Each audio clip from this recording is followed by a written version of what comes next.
All right, welcome back everyone for chapter 9 of Charlotte's Web today. Then it's called Wilbur's Boast. We've talked about this word boast before and what that means.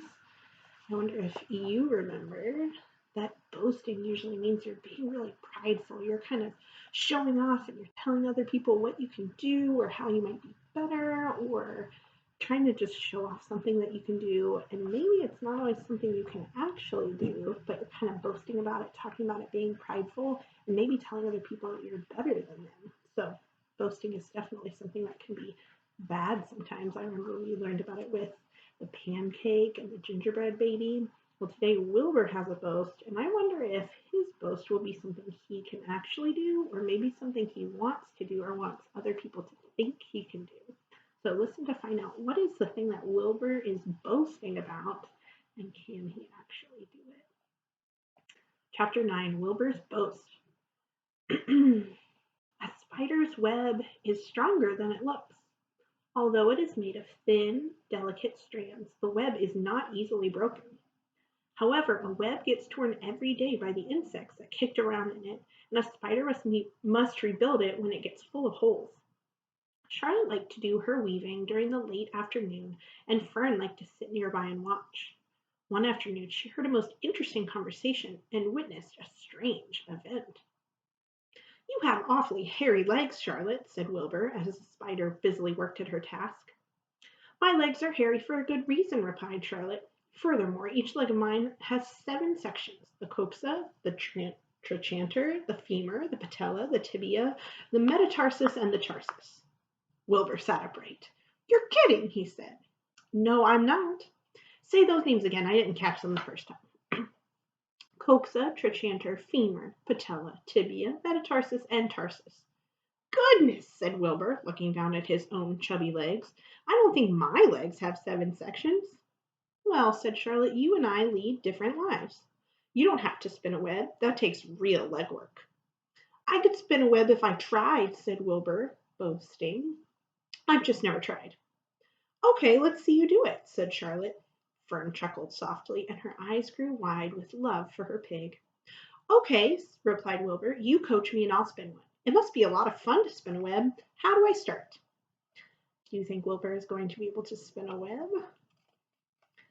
"Take a deep breath," said Charlotte, smiling. Wilbur breathed deeply. "Now climb to the highest place you can get to, like this." Charlotte raced up to the top of the doorway. Wilbur scrambled to the top of the manure pile in his pen. "Very good," said Charlotte. "Now make an attachment with your spinnerets, hurl yourself into space, and let out a dragline as you go."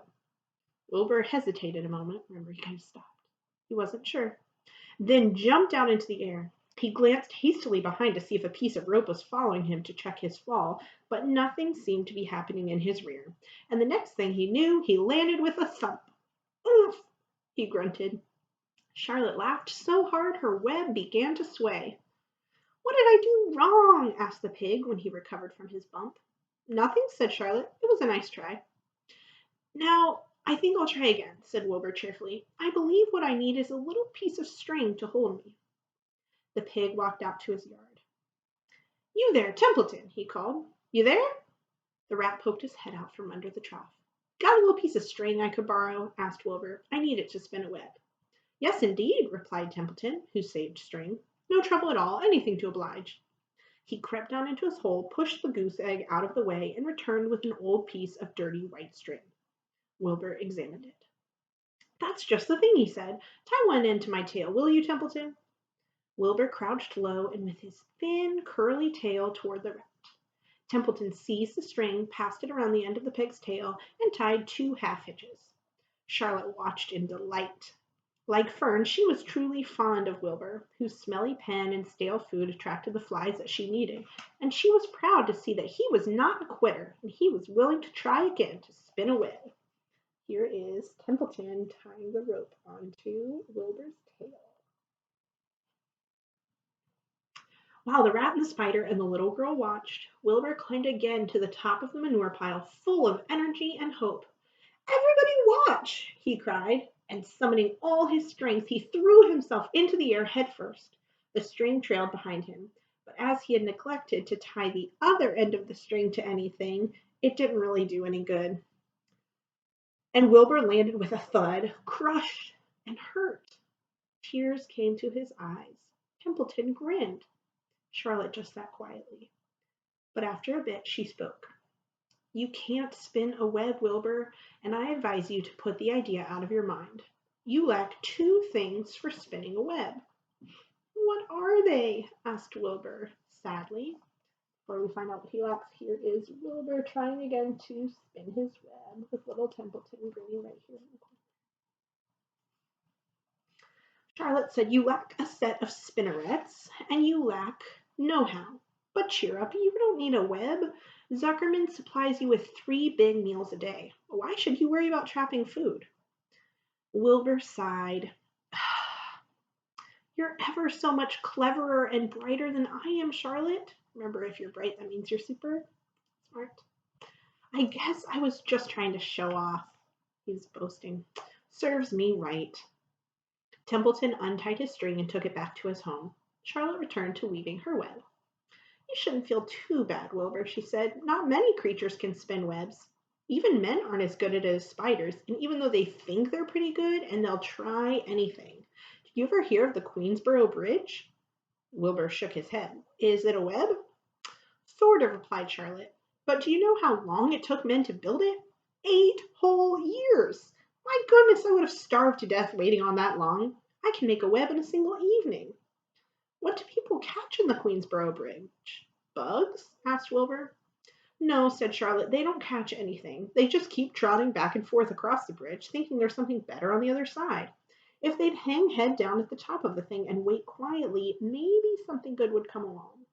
But no, with humans, it's always rush, rush, rush every minute. I'm glad I'm a sedentary spider. What does sedentary mean? Asked Wilbur. It means I sit still a good part of the time and don't go wandering all over creation. I know a good thing when I see it, and my web is a good thing.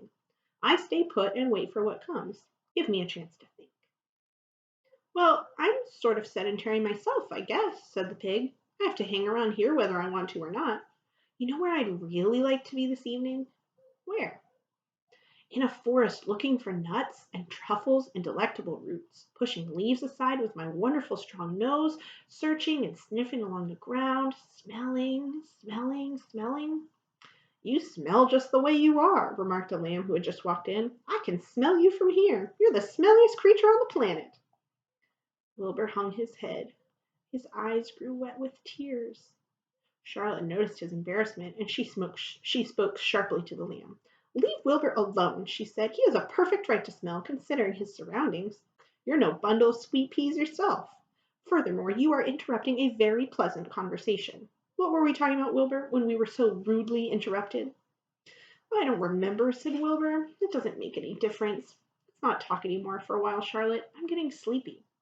You go ahead and finish fixing your web, and I'll just lie here and watch you. It's a lovely evening. Wilbur stretched out on his side. Twilight settled over the Zuckerman's barn, and a feeling of peace. Fern knew it was almost supper time, but she couldn't bear to leave. Swallows flew by on silent wings, in and out of doorways, bringing food to their young ones. From across the road a bird sang. Lurvy sat down under an apple tree and lit his pipe.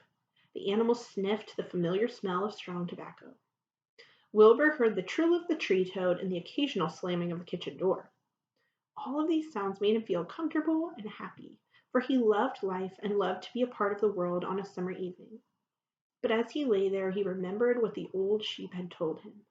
The thought of death came to him, and he began to tremble with fear. He was shaking. He was so nervous.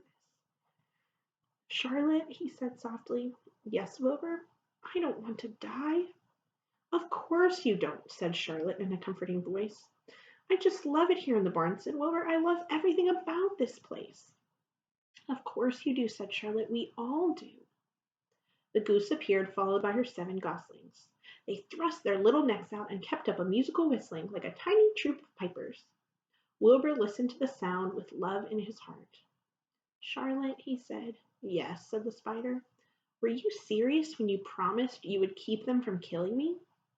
I was never more serious in my life. I am not going to let you die, Wilbur. How are you going to save me? Asked Wilbur, whose curiosity was very strong on this point. Well, said Charlotte vaguely, I don't really know, but I'm working on a plan. That's wonderful, said Wilbur. How's the plan coming, Charlotte? Have you gotten very far with it? Is it coming along pretty well? Wilbur was trembling again, but Charlotte was cool and collected. Oh, it's coming all right, she said lightly. The plan is still in its early stages, and it hasn't completely shaped up yet. But I'm working on it. When do you work on it? Begged Wilbur. When I'm hanging head down at the top of my web. That's when I do my thinking, because all of the blood is in my head. I'd be only too glad to help you in any way I can, said Wilbur. Oh, I'll work it out alone, said Charlotte. I can think better if I think alone. All right, said Wilbur, but don't fail to let me know if there's anything I can do to help, no matter how small. Well, replied Charlotte, you must try to build yourself up. I want you to get plenty of sleep and stop worrying. Never hurry and never worry. Chew your food thoroughly and eat every bite of it, except you must leave just enough for Templeton. Gain weight and stay healthy. That's the way you can help. Keep fit and don't lose your nerve. Do you think you understand? Yes, I understand, said Wilbur. Go along to bed then, said Charlotte. Sleep is important. Wilbur trotted over to the darkest corner of his pen and threw himself down. He closed his eyes, but in another minute he spoke. Charlotte, he said. Yes, Wilbur? May I go out to my trough to see if I left any of my supper? I think I left just a tiny bit of mashed potatoes. Very well, said Charlotte, but I want you in bed without delay. Wilbur started to race out to his yard. Slowly, slowly, said Charlotte. Never hurry and never worry. Wilbur checked himself and crept slowly to his trough. He found a bit of potato, chewed it carefully, swallowed it, and walked back to bed. He closed his eyes and was silent for a while. Charlotte, he said in a whisper. Yes? May I get a drink of milk? I think there are a few drops of milk left in my trough. No, the trough is dry and I want you to sleep. No more talking. Close your eyes and go to sleep. Wilbur shut his eyes. Fern got up from her stool and started for home, her mind full of everything she had just seen and heard. Good night, Charlotte, said Wilbur. Good night, Wilbur. There was a pause. Good night, Charlotte. Good night, Wilbur. Good night. Good night. Maybe that's like some of you when you're going to bed. Now, I wonder what Charlotte's plan is going to be to help save Wilbur. And as a reminder to you, Charlotte gave Wilbur some great advice to not hurry and not worry, but to get plenty of sleep and eat and stay healthy. So I would encourage you to do that too. You don't need to be worried, but just be careful and enjoy being home with your families and getting to rest and do some fun things you might not get to otherwise. Tomorrow in chapter 10, there's an explosion is the title of the chapter. So make sure that you check back in to hear what explodes in Charlotte's Web and in the barn.